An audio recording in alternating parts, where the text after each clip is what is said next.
En los Estados Unidos del siglo XIX, la doctrina del destino manifiesto era la ampliamente sostenida creencia que expresaba que los colonos estadounidenses eran destinados a expandirse a lo largo y ancho de todo el continente. En 1904, el presidente declaró que Estados Unidos tenía el derecho de intervenir en los asuntos internos de América Latina. En sus propias palabras, esto significa que si algún país sudamericano se porta mal, le tendríamos que dar nalgadas. Todos los presidentes estadounidenses que le han seguido, algunos más que otros, han continuado ejerciendo su percibido derecho sobre la región, que muchos conocen como el patio trasero de Estados Unidos.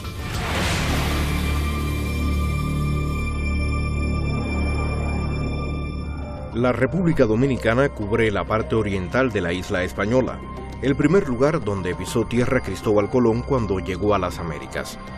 Tras independizarse en 1844, la República Dominicana atravesó un periodo de inestabilidad política durante el cual llegó a endeudarse con Estados Unidos. Narciso Issa es un líder izquierdista muy activo durante varias décadas en la escena política dominicana. La relación con Estados Unidos ha sido la relación de la colonia con el imperio. Estados Unidos releva en la dominación imperialista al imperio español. La nación sufrió un alboroto político que causó que el presidente estadounidense Wilson enviara a los marines para invadir la República Dominicana en 1916. Una intervención para apropiarse de áreas territoriales, montar ferrocarriles, ingenios azucareros, explotación de minerales. Una intervención expansiva del imperialismo naciente. La intervención dura del 1916 a 1924, cuando se produce la retirada de la tropa, pero ya previamente Estados Unidos conforma la Guardia Nacional, escoge a Trujillo como su jefe para el periodo posterior a la intervención de los Estados Unidos, como fue Trujillo mediante artimaña, golpe de Estado, logra imponerse como tiranía en 1930. Rafael Trujillo es generalmente considerado el dictador más cruel en la historia de América Latina. Trujillo fue una creación, un engendro de los Estados Unidos de Norteamérica. Trujillo era la cabeza de una tiranía sin ejemplo, con un grado de absolutismo indescriptible. Entre muchas otras cosas, el megalómano Trujillo bautizó a las ciudades y lugares conocidos con su nombre y obligó a todas las iglesias a colocar el lema de Dios en el cielo, Trujillo en la tierra. Su control tiránico fue responsable de la muerte de más de 50.000 personas. Lo de Trujillo tenía una crueldad y un absolutismo, un totalitarismo verdaderamente agobiante. Trujillo estimuló relaciones cercanas con Estados Unidos y a pesar de todos sus documentados y registrados actos de brutalidad y su descarada malversación de fondos, gozó de buenas relaciones con Estados Unidos durante la gran parte de su mandato, pues era el país que le había entrenado militarmente. Se inscribía dentro de la política de la elite del anticomunismo, ¿no? Que era la política dominante de los Estados Unidos, ¿no? El gran enemigo del comunismo. Finalmente, los encarcelamientos masivos y los asesinatos erosionaron el vital apoyo que Trujillo recibía del gobierno estadounidense. Al sentir que su antiguo aliado se había convertido en una vergüenza internacional, el presidente Eisenhower ordenó asesinar a Trujillo, pero la nueva administración de Kennedy no continuó con el plan, y al final Trujillo fue asesinado por sus antiguos enemigos dominicanos en 1961. Tras el periodo de inestabilidad que siguió a la muerte de Trujillo en 1963, Juan Bosch se convirtió en el primer presidente democráticamente elegido de la República Dominicana. Bosch empezó una reestructuración profunda del país y promulgó una nueva constitución. La Constitución del 63 consagra todos los derechos humanos, establece la superioridad del trabajo sobre el capital, declara la participación de los trabajadores en los beneficios de la empresa y defiende el patrimonio nacional. Pero el régimen de Bosch no duró mucho. Tras estar solamente 7 meses al frente del poder, Bosch fue derrocado mediante un golpe de Estado y 2 años después, la República Dominicana se sumió en una guerra civil. Los constitucionalistas de Bosch lucharon contra los derechistas que apoyaban a Trujillo. El presidente Lyndon Johnson dijo que temía la creación de una segunda Cuba a la puerta de Estados Unidos, y es por ello que apoyó a los derechistas. Bosch era de la corriente de la izquierda democrática, pero ni siquiera hablaba del marxismo ni como método. En el mes de abril de 1965, Estados Unidos lanzó una campaña militar marítima y aérea contra la República Dominicana. En la República Dominicana desembarcaron 42.000 marines norteamericanos. El imperio frente a la acción de determinación del pueblo dominicano en busca de una democracia real. Esa intervención produce un corte en la historia. Tiene un efecto que explica en cierta medida los acontecimientos posteriores y este proceso de degradación, de deterioro, de empobrecimiento, de incremento de la dependencia del imperialismo estadounidense, de las corporaciones transnacionales norteamericanas, canadienses, estadounidenses. Estamos en plena ciudad colonial, que era parte de la zona controlada por los constitucionalistas, por los revolucionarios en abril del 65. Y también eran blancos de ataques de mortero. Los francotiradores norteamericanos estaban colocados del otro lado del río, en un edificio muy alto. Ahí mataron muchas personas que cruzaban esa calle, algunos combatientes.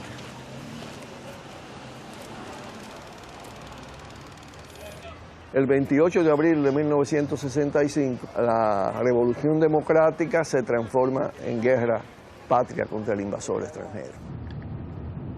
Los norteamericanos pusieron unos altoparlantes muy fuertes para incitar a los combatientes a rendirse. Y había un comandante que fue, por cierto, el piloto del Granma, en que desembarcó Fidel en Cuba, un dominicano, que era apellido Pichirilo. Sabían que el comando más fuerte que había aquí en esta zona estaba dirigido por el comandante Pichirilo. Le decían: Pichirilo, ríndete. Y él le respondía, buscó un altoparlante también de allá para acá, y él le respondía: Yankee, ven a buscarme. El apoyo de Estados Unidos abrió el camino a la victoria de los lealistas. Con la interferencia pública de la Embajada de Estados Unidos y las fuerzas invasoras, las próximas elecciones las ganó Joaquín Balaguer. Balaguer es impuesto contra la candidatura de Bosch mediante un fraude electoral, con un país intervenido militarmente. No pueden haber elecciones libres en un país ocupado por tropas extranjeras. Balaguer dominó la política dominicana durante 22 años. Los 31 años de servicio bajo el mando de Trujillo hicieron que Balaguer mantuviera una postura anticomunista, y ello satisfizo a Estados Unidos. Él era de la corriente que abrazaba el fatalismo geográfico. Es decir, la República Dominicana, en el Caribe, en el patio trasero de los Estados Unidos, no podía aspirar a ninguna independencia ni a tener ninguna contradicción fundamental con los Estados Unidos. Balaguer aceptó finalmente todo el proceso privatizador y la intervención del Fondo Monetario y de todo esto. En una ocasión, Ronald Reagan describió al líder autocrático como el padre de la política dominicana. A cambio de implementar las políticas promocionadas por Washington, Estados Unidos proporcionó una generosa ayuda financiera a Balaguer, gran parte de la cual fue desperdiciada en los muchos proyectos megalómanos que desarrolló. Para la economía de la República Dominicana era una carga muy fuerte. Sobrepasaba los 200 millones de dólares. Invertir en esta obra absolutamente suntuaria, que es un homenaje al exterminio indígena, a la conquista, a la colonización, decidió hacer de todas maneras el llamado Faro Colón. Recuerdo que en un periodo de agudos apagones, y el faro estaba funcionando, porque ya no lo ponen a funcionar. Eso hace de noche, la imagen que se ve en el cielo es una cruz, la cruz de la conquista. En medio de la ciudad apagada, de la oscuridad en los barrios, de la penuria de la gente, pues estaba la cruz que iluminaba desde el cielo. El gobierno que siguió al de Balaguer mantuvo una alianza muy cercana con Estados Unidos, y durante las décadas de 1980 y 1990, los gobiernos estadounidenses de Ronald Reagan y George Bush padre impulsaron activamente la implementación del modelo neoliberal en toda América Latina. Fueron gobiernos republicanos los que estuvieron fuerte influencia en los organismos financieros en Washington para pedirle a la República Dominicana, como a muchos otros países, que liberalizaran la economía, acrecentando la pobreza y la desigualdad y la exclusión. El control de la economía dominicana por parte de Washington reemplazó a su vieja política de intervención militar. La presencia de tropas estadounidenses en esta nación caribeña ya es cosa del pasado. No obstante, en el mes de febrero de 2012, la Armada Dominicana anunció que el Comando Sur de Estados Unidos tenía planes de construir una base naval en la isla de Saona, situada a escasos kilómetros del territorio dominicano. Estados Unidos aseguró que su motivación era la de reducir el tráfico de drogas y de personas. Pero esta excusa fue considerada poco creíble, dado que poco antes Estados Unidos había reducido drásticamente los fondos que destinaba a la República Dominicana para combatir el narcotráfico. José Ureña es el vicepresidente de la Comisión Dominicana de los Derechos Humanos. Como tal, ha liderado algunas de las amplias protestas realizadas contra la construcción de la base. Nosotros, desde el inicio del anuncio hecho por la Embajada de los Estados Unidos, de que se iba a instalar un lugar desde esta isla Saona para monitorear supuestamente el narcotráfico, el microtráfico, inmediatamente la sociedad dominicana inició lo que fue el repudio total de las instalaciones en estas bases militares por parte de los Estados Unidos. Hasta el punto de que tuvimos que establecer un campamento donde allí iniciamos un movimiento de concientización en contra y rechazo de esta instalación de las bases militares y comenzamos a concientizar al pueblo dominicano con la entrega de brochures, de volantes. Cuando instalamos el campamento fueron marines de Estados Unidos a sacarnos de un área pública como la playa de Magallanes.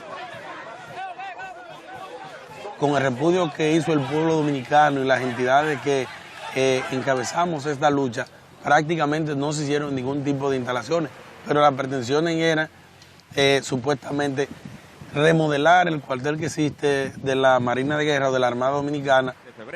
Después de que varias organizaciones civiles llevaran a cabo en conjunto amplias protestas populares, la Armada de Estados Unidos tuvo que dejar de lado sus planes. ¡Dominicana libre! ¡Soberana e independiente! ¡Sí! ¡Somos libres! Como tú puedes ver en la parte trasera nuestra, queda el resto de las instalaciones o barracas donde iban supuestamente a instalar la base militar y los radares de los Estados Unidos. Como tú puedes ver y mirar el panorama, aquí es donde desciendan los turistas. Esto es lo único que ellos les permitimos construir. Después de la protesta, lo único que ellos vinieron a hacer fue este muelle. Como tú puedes ver, hay una cinta, un precinto de seguridad, donde nosotros no podemos cruzar, pero ellos sí. No entendemos y seguimos en rechazo total a estas pretensiones. Lugares como estos, turísticos, netamente, instalen cualquier tipo de base militar y así destruir un ecosistema tan lindo.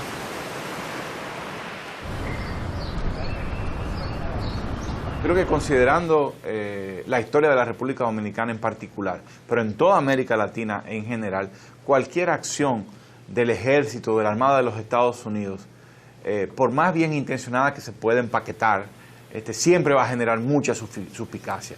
O sea, la influencia estadounidense sigue siendo muy grande. Hoy es más sutil. Todavía tenemos una relación bastante subordinada a la economía y a la sociedad y a la política estadounidense por esos vínculos. 40% del turismo dominicano viene de los Estados Unidos. La mayor parte de la inversión extranjera en las zonas francas y por lo tanto más de 100.000 empleos depende de la inversión estadounidense. Las zonas de libre comercio son zonas sin impuestos que, por una iniciativa del sector privado de Estados Unidos, fueron fundadas en la República Dominicana durante el mandato de Balaguer. Con la liberalización de la economía dominicana, la moneda local se devaluó y la población experimentó una gran pérdida de poder adquisitivo y vio como el valor de sus sueldos se reducía. Esto hizo que el precio y el costo de la mano de obra dominicana se volvieran muy atractivos para las empresas extranjeras que operaban en las zonas de libre comercio. Estamos visitando una de las 4 zonas de libre comercio dominicanas en la ciudad de San Pedro de Macorís. Roberto y Miguel están finalizando su turno laboral en uno de los muchos fabricantes de prendas que abastecen al mercado estadounidense. Dime a ver, siéntate por ahí, manito, viejo. Confecciono pantalones desde el ensamble hasta la terminación. La empresa estadounidense para la que trabajan, Suprema, tiene un cliente muy especial. Esas confecciones que uno confiesa aquí van directamente a Estados Unidos. Son principalmente para los militares. Sombrero, pantalón, chaqueta, camuflaje, gorra. Mi trabajo es montarles el velcro a los palchos de cada pierna, 1.500 piezas diarias de coverol para pilotos de Estados Unidos. A pesar del excepcional presupuesto del ejército estadounidense, Roberto y Miguel trabajan por el sueldo mínimo, al igual que el resto de los trabajadores de las zonas de libre comercio. De este modo ganan unos $153 al mes. Nosotros en la actualidad estamos cobrando lo que cobrábamos hace 9 y pico de años. Comparado con las otras empresas, no es que más justa ni más injusta, porque es que el salario que cobramos los trabajadores de la zona franca es muy bajo. Ahí hay cantidad de gente que tienen que hacer otro trabajo más para poder sostenerse. Con cientos de casos documentados de los llamados sweat shop en las zonas de libre comercio, preguntamos si los clientes de la empresa vienen algunas veces a revisar si las condiciones laborales son las adecuadas. Ellos vienen a lo que les interesa. Ellos prácticamente lo que les interesa es que su producto les salga bien, pero no a darle seguimiento a ver cómo se maneja lo que es el personal.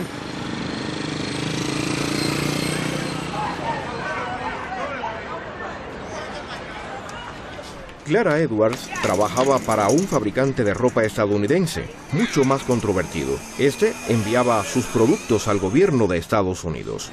Buenas tardes, adelante. ¿En qué les sirvo?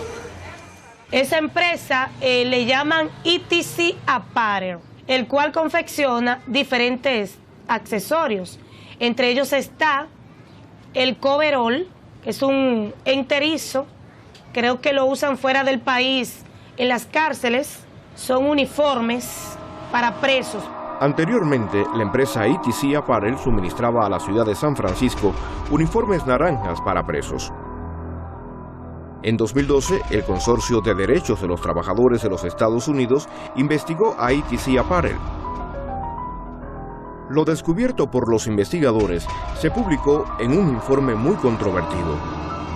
Entre muchas otras cosas destacan los siguientes casos: abuso sexual y verbal por los ejecutivos más destacados, pago de salarios insuficientes, violaciones de la seguridad laboral.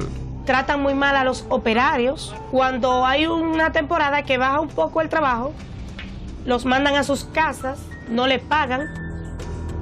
Higiene, seguridad, todo eso es precario. Cualquiera puede tener un accidente y pasa desapercibido todo. No hay un control sanitario en ese lugar. El agua es mala. La toman, a veces produce ameba. Yo iba a formar una organización sindical. ¿Qué sucede? El jefe se enteró de que yo iba a organizar a los trabajadores, o sea, le iba a hacer saber sus derechos, que conocieran sus derechos y que ellos pudieran reclamar. En el momento que el jefe se enteró, pues yo fui despedida, desahuciada. Después de que el informe fuera publicado, el Consorcio de Derechos de los Trabajadores de los Estados Unidos presionó a ETC Apparel para que enmendara sus violaciones. ETC Apparel no lo hizo. Finalmente, el contratista, y no la ciudad de San Francisco, fue el que puso fin al acuerdo. El contratista destacó que la ciudad no había puesto suficiente capital en el contrato. Se puso de relieve que para el contratista estadounidense lo único que importaba era el lucro y no tenía tiempo para preocuparse por los trabajadores de ETC Apparel. En algunas ocasiones vinieron personas extranjeras, americanas, pero a nosotros ellos pasaban y nos miraban el producto porque iban a negociar. Eran clientes. Recientemente, el presidente Obama aumentó el salario mínimo a $10.10 por hora para las empresas que hacen negocios con el gobierno estadounidense. Sin embargo, estas medidas solamente se aplican a trabajadores en Estados Unidos. En otros países yo entiendo que los trabajadores son bien pagados, aquí no. El gobierno federal de Estados Unidos gasta más de 1,5 mil millones de dólares cada año en prendas procedentes de países como Bangladesh, Pakistán, Haití y la República Dominicana. En estos países, los trabajadores de empresas de prendas ganan cerca de 50 céntimos por hora. Están exprimiendo a los trabajadores, ¿por qué? Porque no hay mucha fuente de trabajo.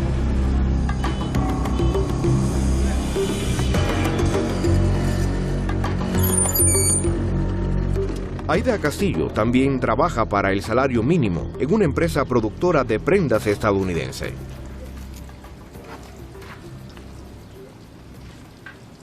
Estos son documentos que no le estoy hablando mentira, que tuvo un accidente. Yo iba para el trabajo y se explotó la goma trasera de mi pasola. A la persona que yo llevaba atrás me cayó encima, la pasola me cayó encima. Y llego al trabajo hasta con sangre en el pie. Te lo reporto a la fábrica que manden un papel a la ARL. Y la doctora me dice que es una enfermedad común y que me salió a raíz del accidente. Luego de ahí, cuando me rechazan, ahí me hicieron el examen de la pierna, me hicieron una resonancia. De ahí me mandan a darme terapia, pero no tengo recursos. El seguro me cubre una parte. ¿Y dónde voy a buscar diferencia? Yo no tengo quien me preste. Yo gano semanal 1.666. Imagínense que yo tenga que pagar 480 nada más de terapia, de diferencia de terapia. ¿Dónde yo voy a llegar? Aida vivía en su humilde casa con sus 2 hijos. Sin embargo, debido a los recientes costos extras resultantes de su accidente, sus hijos han tenido que irse a vivir con otro familiar. Esta es mi casa. Para acá está la cocina, que la tengo en un aposento. Como ahora mis hijos no están aquí, puse la cocina aquí, antes la tenía en la sala. Yo trabajo en Bali Dominicana pegando goma, pegarle un ribete a la blusa alrededor de la manga y hacerle los manguis. Yo diría que con una blusa le pagan a 3 personas y hago 300 y pico de piezas diario. Esta es mi habitación, es pequeña. Lo mío no me da para yo comer. Mi mamá me guarda una comida. En la mañana hago un desayuno, ya la estufa no se vuelve a prender hasta el otro día. Y no es justo que le hagan una revisión a ese salario, hacerle un llamado a los empresarios. Todos los días se muere más gente y más gente. Todos los días se ve que el rico más rico y el pobre se hace más pobre. La zona franca su competitividad sigue descansando fuertemente en los bajos salarios y en las exenciones fiscales. Y en una situación como esa, hay muy poco espacio para el desarrollo. David es un operador de máquinas de una empresa china de reciclaje de plástico que está en la zona de libre comercio. Trabaja para la empresa Soltés Dominicana. Ellos reciclan potes plásticos. El problema es que ellos no le dan ningún tipo de seguridad, ningún tipo, ni higiene. El reciclaje todavía, ahí hay baterías, incluso baterías que no tienen nombre todavía. Ellos los recolectan y entonces allá le llevan un proceso de lavado, lo meten en un molino, lo trituran, lo sacan en trocitos pequeños. Mi labor exactamente es afilada de cuchilla. Yo la cuchilla la monto en una máquina y la empiezo a limar. Entonces son cuchillas más o menos de aproximadamente 2 metros. Cuando uno la está limando, bote coria, entonces eso se te va a los ojos. No le dan gafas de protección ni nada de eso. Entonces la cuchilla cuando uno la desmonta puede ser que se te rebale y te caiga en el pie y te lo moche. Esta mañana yo tomé mi teléfono y en la mano y vino la encargada de seguridad. Y yo le dije, pero mira, tú eres encargada de seguridad, consígueme unas botas para yo trabajar. Y dijo, no, que tú estás grabando. Sin más preámbulo me quitó el celular, yo hasta me sorprendí. Y dije, pero no, que yo no estoy grabando. Y iba a recibir una llamada en ese momento. David también es el secretario general del Sindicato de Trabajadores de su empresa. Por eso, hoy David tiene que atender asuntos de gran importancia. Una denuncia al ministerio, vengo a hacerle, a ver si consigo alguna mejoría con vía de ellos. Según David, además de la falta de seguridad e higiene, su empleador es culpable de prácticas discriminatorias en contra de trabajadores y en particular en contra de los que quieren unirse al sindicato. Cada compañero que se queja, ellos lo cancelan. Que ellos ahora mismo están poniendo a la gente en contra del sindicato. Lo están poniendo a la gente en contra, ellos mandan a los supervisores a decir que recolecten firmas para sacárnoslo de la empresa. Y uno lo que quiere es una mejoría. El pueblo de allá está encarecido de empleo. Al estar encarecido de empleo, ellos lo han tenido con un chantaje, que chantajean a la gente diciéndole que se van del país, automáticamente no se vaya el sindicato. Ahora mismo me dirijo al ministerio a ver qué sucede. Voy a hacer mi denuncia. Esto es peor que ninguna empresa, porque quizá las empresas americanas tampoco no son muy buenas que digamos, porque aquí abusan mucho. Todo el extranjero que viene a poner una empresa aquí, abusa mucho del personal.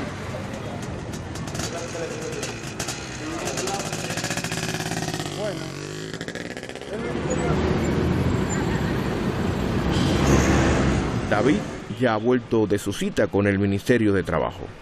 Hice mi denuncia al Ministerio de Trabajo, me dieron una respuesta rápida.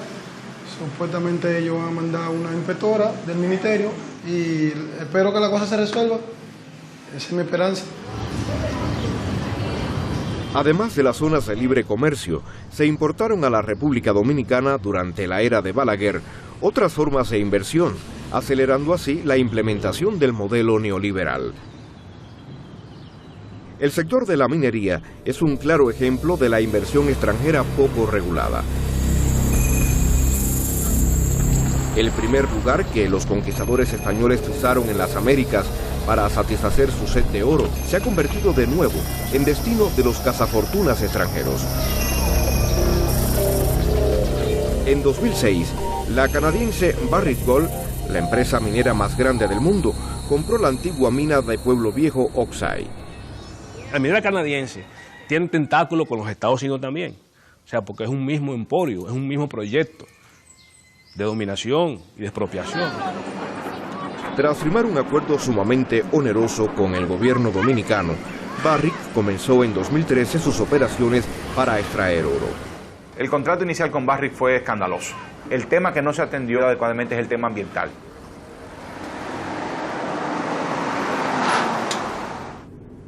Jesús Adón trabaja para la Comisión Dominicana de Derechos Humanos.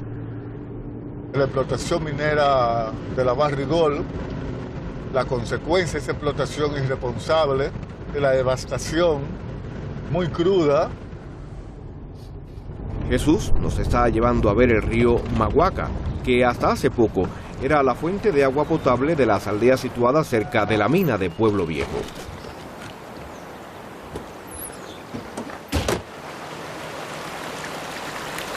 ¿Ese es el río? Sí. Ese es el río Maguaca. Teníamos 38 o 40 años tomándonos el agua que nos le dejó la antigua Rosario Dominicana. Esa agua era para los animales y para nosotros, la gente de las 4 comunidades. Desde que la Barrick Gold llegó aquí, a los 15 días, rompió la tubería y rompió la presa. Sin embargo, mire el agua ahora. Sí. Ni siquiera para los animales, porque a la familia Garvey se le han muerto cientos de animales. A un primo mío se le murieron 13 cabezas de vaca que tenía porque ingirieron esas aguas. Bueno, fíjate, nosotros le han hecho análisis a los animales, le han hecho análisis a la gente, le han hecho de todo. Salud Pública vino aquí, han venido otra gente. ¿Qué dicen ellos que causa todo esto? Me dice que ellos no son los responsables de la contaminación que va de allá arriba. Yo le contesté a él que por qué ellos no eran los responsables si ellos tienen la presa de cola del lado arriba. Después que ellos investigaron que por todos los lados, investigaron que estaba contaminado, nos dieron el agua embotellada. Yo te voy a mostrar a ti una foto que yo tengo como era antes del río y ahora como es. Ah, pues vamos. Ok. Esas son las fotos. Mira nada más lo que nosotros no estábamos disfrutando y lo que nos ha quitado la Barrick Gold a nosotros. La presa de Atillo, junto al río Maguaca, se ha visto afectada por la contaminación resultante de las actividades mineras.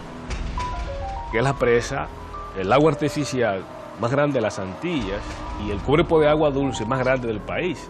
Se hicieron 2 estudios por la Unión Europea y el Estado Dominicano, Dirección de Minería, y se encontró que en el fondo de la presa de Atillo, en el lodo, está incrustado el cadmio que es cancerígeno, mercurio, arsénico, plomo.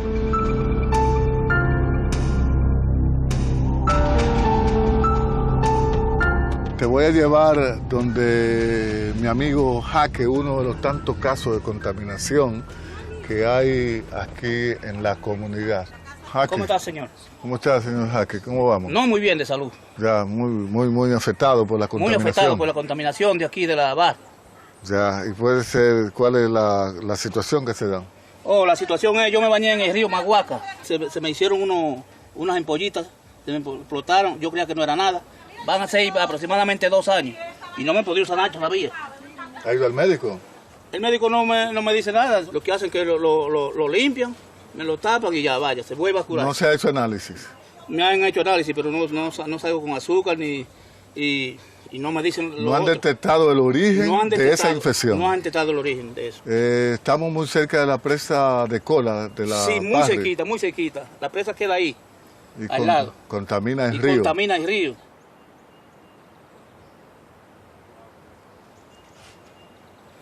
Yo no puedo trabajar, porque no puedo estar parado.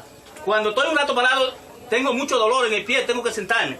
Gracias a estos amigos y familiares que me ayudan para que yo pueda subsistir. ¿No le dan trabajo en ninguna otra parte? No me dan trabajo, no puedo estar parado mucho rato porque se me duerme el pie, tengo que sentarme, me duele. ¿Te produce dolor? Me produce dolor. Ese brazo lo tengo que todavía no lo puedo levantar bien. Que me molesta. Pero lo de los pies es incurable, eso me duele y cada día me duele más.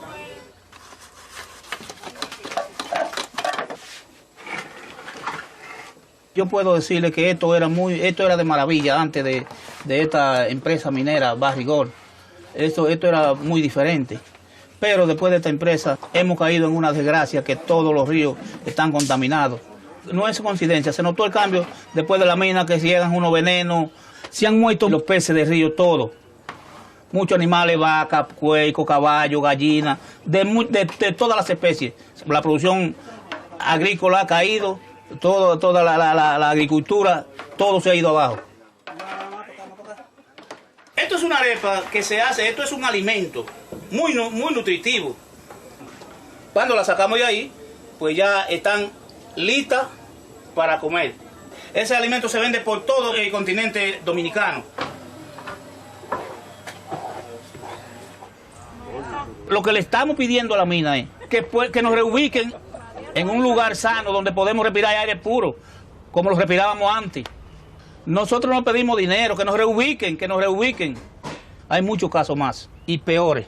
A ver si quieren sacarnos de aquí porque si no, dentro de poco es muerto que nos van a sacar. Como sacan cada rato muchos animalitos muertos. Hola, señora, ¿cómo estás? Estamos regular. Ya, venimos a visitarlo porque el señor Jaque nos había comentado que usted también estaba afectada por la contaminación. Yo no estaba así. Cuando yo comencé a cruzar el río, que yo lo cruzaba para allá y para acá, fue que me salió eso. Primero me empezó una raquiña por ahí, después se me puso ese pie así. ¿Ha ido al médico? Ha ido, pero ellos no me dicen nada y que la circulación, me dicen algunos, pero una vez vinieron y hicieron unos análisis ahí, a mí no me dieron resultado. Nos contó también el señor Jaque que le hicieron análisis, pero no sale nada en los análisis. A mí no me dieron. Y tiene el temor de que la empresa haya influenciado para que se calle la verdad y no den la realidad de lo que dicen los análisis. Bueno, no, puede ser que sí, porque a mí no me dijeron si estaba enferma ni si estaba buena. Yo supongo que algo grande tengo que tener. Pero claro, con una laceración así tienes que tener algo. Yo misma de noche no puedo dormir. Yo no duermo con esa pierna de noche. Y ¿Dolor? Dolor en todo el cuerpo, todo el cuerpo. ¿Qué otro problema ha traído la actividad minera aquí a los lugareños? Bueno, los frustos, usted ve cómo están, que no se dan. Usted veía esa mata de mango que eran así derramadas para el suelo y ya no hay quien le vea. Mire a ver cómo están, que no hay quien le vea nada. Hay mucha contaminación, demasiado. Hay uno de noche casi no duerme con ese ruido. Eso es una mortificación para nosotros de noche. Nosotros que vivamos en casa de madera, imagínense, aguantamos todo. Ellos prefieren las noches para operar a gran capacidad. Y el movimiento de vehículos, de camiones, las detonaciones, todo esto crea algo nuevo para las comunidades. Hemos estado con ellos y lo hemos percibido, tanto el hedor como los ruidos y el polvillo sobre todo. El agua que se consumía venía de la montaña, Sí. la proporcionaba la naturaleza. Ajá, de por allá arriba, de Y allá. ahora, el agua que consumen aquí. Bueno, ahora están dando de botellones ellos. Ellos lo están aceptando que está contaminada porque si no fuera así ellos se hicieran a un lado y no trajeran nada. La empresa minera paga para que lleven agua allá, a las comunidades. Porque antes tomaban agua de río. ¿Y por qué se la llevan ahora? Es una prueba contundente el tema. Yo, si aquí no se puede vivir, yo no quiero estar aquí porque yo quiero durar un chin más. Si es que no se puede estar. Yo me gustaría que ellos nos reubiquen en otro lugar, un lugar que sea más lejos de aquí, donde, entre más lejos mejor, de la mina. El principal problema es que esa mina no puede estar operando con esos vecinos en el entorno. O sea, ese es el impacto más terrible. Esta empresa tiene una actitud de maltrato hacia los dueños de la tierra. El contrato era una proporción irrisoria en la parte económica para el Estado, un 3% de 100. Se aprobó por decisión política, o sea, los tres partidos dieron órdenes a sus congresistas para que votaran a favor y no se descarta el lobby y el peaje en estos tipos de contratos. En nuestro país eso es normal, pero por la presión del pueblo, la Academia de Ciencias de la República Dominicana inició una campaña y demostró que eso no era posible, que lo mínimo era un 50-50 y gracias a Dios el presidente de la República recientemente, con el apoyo del pueblo, lógicamente, logró cambiar esto. ¿Cómo está? ¿Todo bien? Ahí regular. ¿Cómo vamos? Luchando por la vida, luchando por la vida. Vamos a sentarnos para que conversemos más cómodos. Sí, vamos a sentarnos, sí. Al gobierno la Barri le paga el 51%. Hace 3 meses que le dieron 400 millones de dólares. Y es cada 3 meses. Pues el gobierno que agarre ese dinero, que haga una parte de nosotros, que nos pertenece por ley a nosotros, y que nos reubique. Parece que la minera, para lograr instalarse aquí, hizo grandes gastos excesivos, propios de ella. Ellos como que sienten una amargura y la pagan con los campesinos. Y eso ellos casi lo dicen. O sea, si le estamos dando al Estado, hablen con el Estado. Entonces ustedes no están solicitando una compensación económica, una indemnización. Nosotros estamos pidiendo la reubicación de 600 familias. En un sitio que haya aire puro, no como aquí que está todo contaminado. Es tan legítima su reclamación que ellos tienen 5 o 6 derechos más. Sin embargo, ellos no quieren nada de eso. Que se lo lleven de allí. Mire, le traje un poquito de agua, el café. Sí, muchas gracias. Ya, muy bien. Muchas gracias. Okay. Tengamos 4 años luchando con Barri. Ahí comenzamos a organizar y a visitar la Barri. La Barri nunca nos dijo sí a una contaminación. Un lugar, señor Ludovino, que usted no pueda llevar para ver la contaminación producida por la actividad minera. Vamos a ir al río Margajita, que queda a algunos 5 kilómetros. Pero primero quiero que nos vea la sobrinita, ya de 2 años que tiene problemas en la piel. Ya. Sí. ¿Cómo no? Vamos. Mami, ven.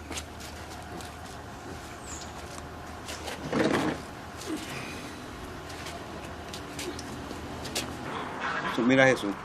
Esa es el agua de la llave. Del agua que viene por tubería. Por tubería.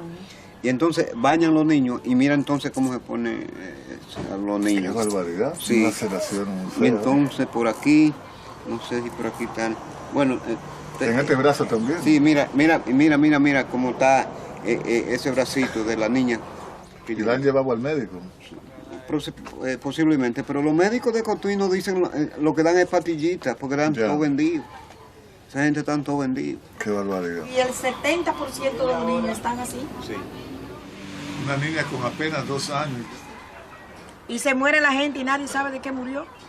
Nunca los médicos dan pie con bola con relación al origen de la enfermedad. Pero no podemos echarle culpa a ellos. ¿Sabe por qué? Porque para hacer ese tipo de análisis hay que mandarlo a hacer fuera del país, donde ya tú vas a un laboratorio y no te permiten de que eso análisis salgan a hacerlo, porque están todos sobados.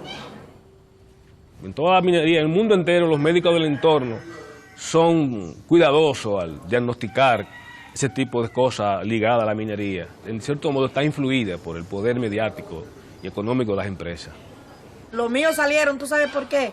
Porque todavía no está el escándalo que hay hoy.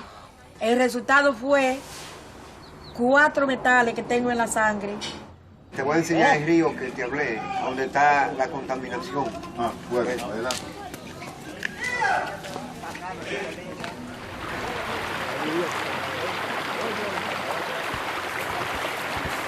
Vamos a rectificar esta agua del río Margarita, que ha sido contaminado por 2 veces, una por Rosario Dominicana y ya ahora por Barrigol. El agua está toda contaminada. El río Margarita ya no es río, ya es un río de veneno. Pues este llanillo estaba lleno de agua, ya no. Esto es lo que nos ha servido a nosotros de barris. Jesús, venga. Sí, huele. Para que vea. Pero un olor nauseabundo, Sí. una cosa desagradable. Sí. Es evidente, ¿no? Sí, El color. Sí. Es evidente que está muy contaminado. Eso es cierto. Terriblemente contaminado. Eso es cierto. El agua que está buena no huele mal, porque Dios no ha tirado el agua para que sea contaminada, sino para que el ser humano tome el agua. Y nadie se atreve a tomar agua de ese río. ¿Y esta agua contaminada que sale de ahí?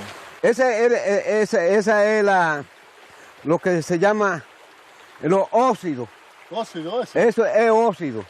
Eso es contaminación Sí, pura. eso es contaminación.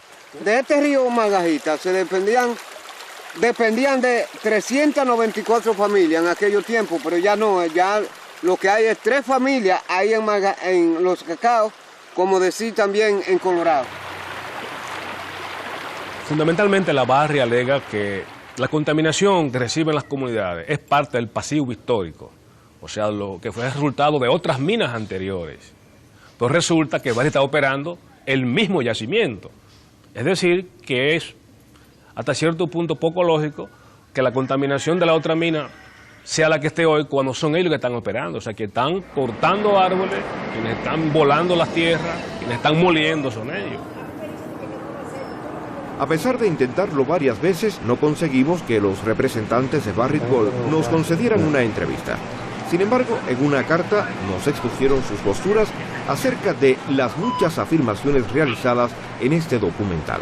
En referencia a las numerosas demandas de los granjeros locales sobre los problemas de salud, ellos las consideran. Acusaciones sin ninguna evidencia científica. Añadieron lo siguiente. La unidad regional del Colegio Médico Dominicano ha llegado a la conclusión de que los problemas de salud que presentan los aldeanos que viven cerca de las minas no difieren de los que padecen aquellos que viven en zonas rurales donde no hay actividad minera. Nos pusimos en contacto con el presidente del Colegio Médico Dominicano, que nos informó que las investigaciones sobre los problemas de salud de los granjeros aún están en curso y no han finalizado.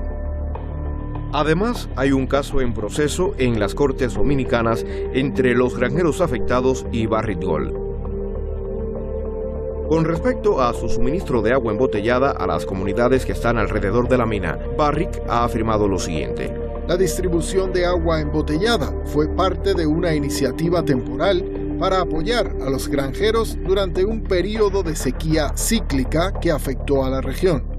Tras consultar con un experto, este nos dijo que en la región en cuestión siempre se han registrado sequías cíclicas.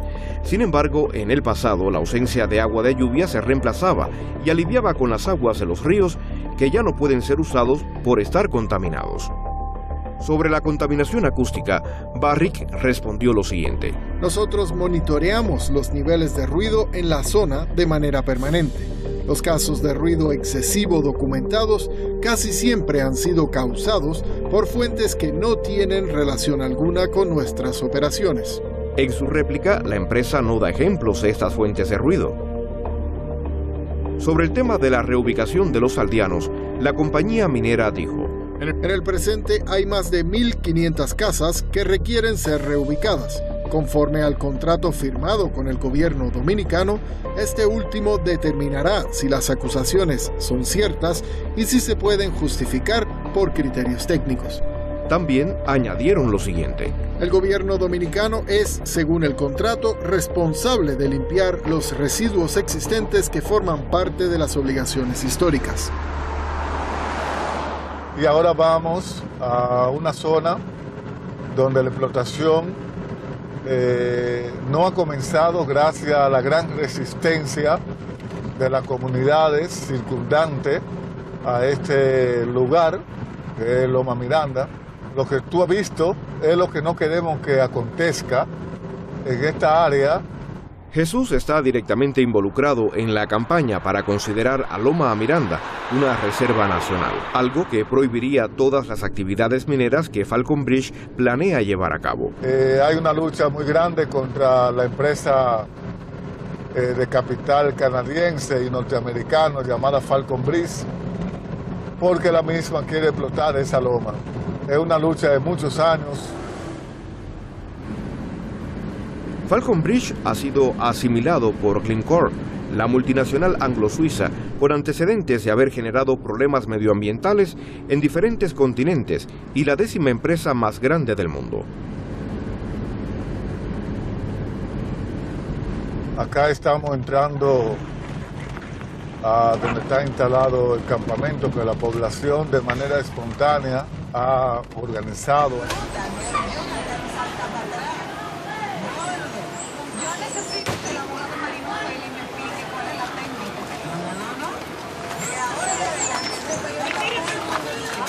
Hola, Faín. Hola, ¿Cómo está? Bienvenido. Gracias. ¿Cómo están las cosas? Muy bien, muy bien. ¿Y qué tal el campamento? No, aquí resistiendo en la lucha porque logremos el objetivo, la meta, que la zona, Loma Miranda sea convertido en parque nacional. Son más de 300 concesiones mineras que los gobiernos han concedido. Y óyeme, todas están ubicadas en lugares estratégicos donde hay agua. Si no pueden explotar Loma Miranda, por la resistencia nuestra, las otras concesiones se ven en peligro. Nosotros queremos vivir como vivimos, tranquilo, con el camino así malo, sin puente. Si hay que mojarse los pies, cruzamos por el río, pero con el agua buena. Nosotros tomamos esa agua sin ningún tipo de tratamiento. Ni nos interesa su dinero, ni nos interesan sus obras. Porque yo lo que busco en esto es el bienestar de la juventud. ¿Cómo van a vivir aquí si lo único que hay es el agua? ¿Por qué nosotros no poníamos que yo El 85% de la población dominicana se manifestó a favor de que Loma Miranda no sea explotada y que sea convertida en parque nacional. Vamos ahora a ver las escenas allá de la riqueza que tenemos ahí arriba, la que estamos defendiendo. Bien, está bien, gracias. Vamos. Sí, vamos todos para arriba, a la loma. Hay que demostrarle al gobierno que el soberano es el pueblo y que el pueblo dijo que no, que Loma Miranda no debe ser explotada.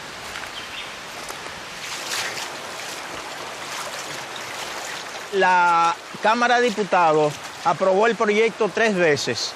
Los senadores lo aprobaron 2 veces. Y sin embargo, el gobierno, el presidente, por el compromiso que tiene con la inversión extranjera, sobre todo la inversión minera, rechazó la ley que aprobaron los diputados y los senadores, es decir, el Congreso Nacional. También intervino organismos internacionales, por ejemplo, la Embajada Norteamericana, intervinieron públicamente a favor de que sea explotada esta Loma Miranda, pero también la Embajada del Canadá. La lucha ya no es solo contra la minera, sino contra el gobierno. Y estamos en disposición de abonar esta lucha hasta con la sangre sea preciso. Mira este río, que es la fuente fundamental de agua, una riqueza que nos ha dado la naturaleza. No es posible que todo esto sea maltratado, que todo esto sea borrado por la ambición de esas compañías extranjeras de hacer más dinero, sin importar la vida de la gente.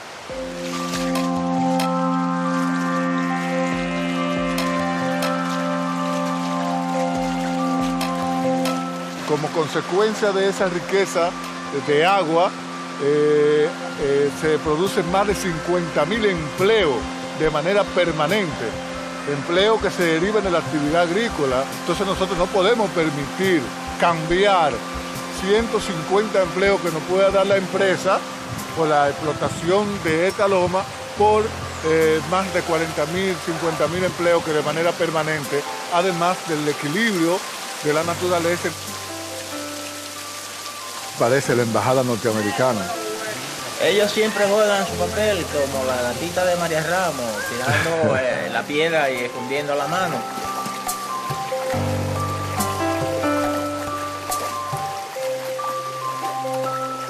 Estados Unidos en particular y el occidente en general influyen mucho en la agenda política dominicana, aunque parece ser que las cosas están cambiando. Yo creo que América Latina se está poniendo los pantalones largos y ya la capacidad de incidencia que tienen es más limitada. Sigue siendo muy grande, sigue siendo muy importante, pero ya no es tan determinante como en el pasado. Los dominicanos y sus compañeros latinoamericanos parecen estar cada día más dispuestos a mantenerse firmes para garantizar y defender su derecho a decidir su propio futuro.